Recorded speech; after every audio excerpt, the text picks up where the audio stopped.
This one goes by Höxter.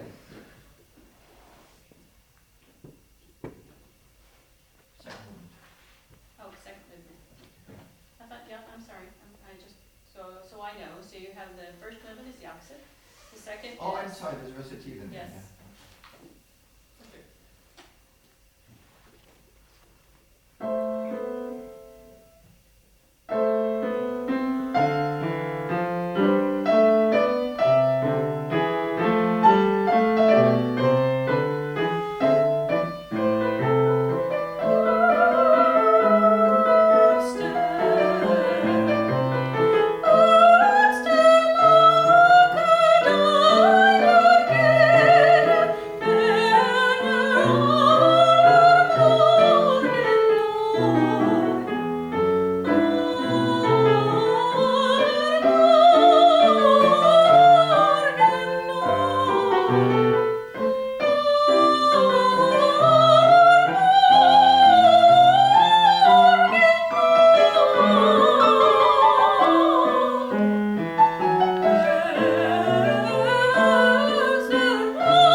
So, don't look at the translation, and what are you singing about?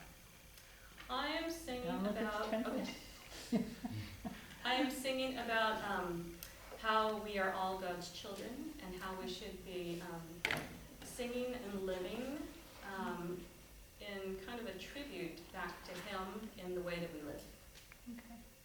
Would you sing the first word and sing it in English? Okay. Just the first word. Father. Okay. So, when you sing that, it's somewhat different than when you go höchste, which is the same thing.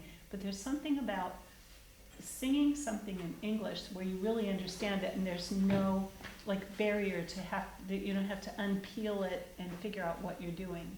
It's really immediate. The third time I sang the St. Matthew Passion was with Robert Shaw, and he did everything in English. And even though I knew before kind of what I was singing about and I'd written in every word, nothing had the same impact as singing those words in English. And of course, he never did anything that was translated on the page. He always retranslated it. His father was a minister, and so you really understood it was so direct that it was almost impossible to sing. So, he repeats a lot of the words, Bach does. And so what I would ask you to do is think about each one of those phrases. Like when he says, thy children thou mayest call, deine Kinder heißen das wir deine Kinder, and so forth. So, why is the calling sweet? And if the calling is sweet, then what are you being called to do? Or why are you being called? Why you? Why not me? Why not Michelle? Why not somebody else but you? You're the vessel. And so I think what that will do is change some of the phrase emphasis, like where you're going to place the phrase emphasis. And there's a big difference in your sound, Michelle. You have a lot more shape to your phrases. It's really lovely to hear. For instance, at the bottom of the first page in Alla Morgen, Hochster, so forth, I felt like the Alla Morgen melisma. You have the 16th notes, and then you go up on 8th notes, and you kind of sit there on 2 8th notes on a high G and kind of spin for a minute, and then it starts again and goes higher and then comes back down. I felt like you sang that phrase maybe the most beautifully. It had a lovely, lovely shape. It didn't sit on the G, but it seemed to move on the G and then move onward toward the A. And I think every phrase you sing needs to have not just musical intention, but text intention, if not direct religious intention, at least an intention of artistry that I think actually is kind of the same thing. And aside from that, Vater sometimes came out like Vater. Hochste sometimes came out like Hochste. For instance, on the top of the second page, second measure, the durch. I think that U is really hard to get to, especially because you've gone de Mütter durch. And I know, I think that durch. Yeah, the umlaut going to a non-umlaut is, or the other way around. Yeah. At the bottom of page 12, what I heard was deine Kinder, as opposed to deine, and just putting the N right where it goes. And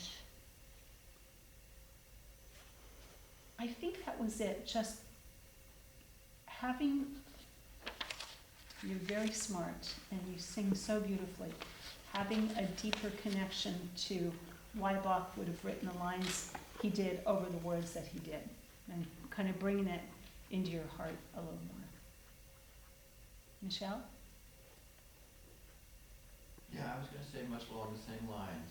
I mean, when you have, I think Charles just said that, when you have these long melismas, like in the hyacinth, it needs to mean something to you every fragment of the phrase, every sequence. You know? That we are called your children, we are called, we are called, we are called your children. Yeah?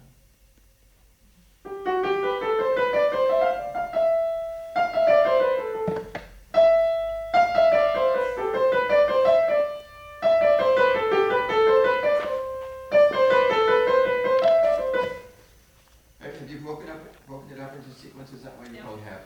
Yeah. So it's not just, as Cheryl says, it's not just a musical thing, it's also an intentional, emotional thing. A little detail measure, what is that? Measure 13. Eine Güte alle Morgen. And then you need to separate the Verhöchste mache deine Güte. The two theories are the same phrase. Not alle Morgen Höchste. I have my breaths in the wrong place.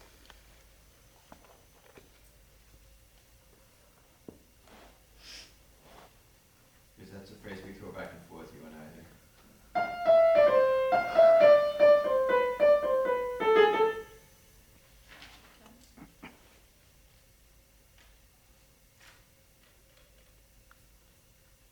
Can we do it again? Could we do it also 2 tiny minutes. bits faster? Faster? Yeah. And let me just say, I'm impressed after the week that you've had that you can even sing this thing. I know, well, it was kind of one of those things going, oh, I can tell I'm tired. I've already told myself caffeine before the rehearsal. Well, I heard it in the beginning, but the minute you started, you know, once you got going, it was you again.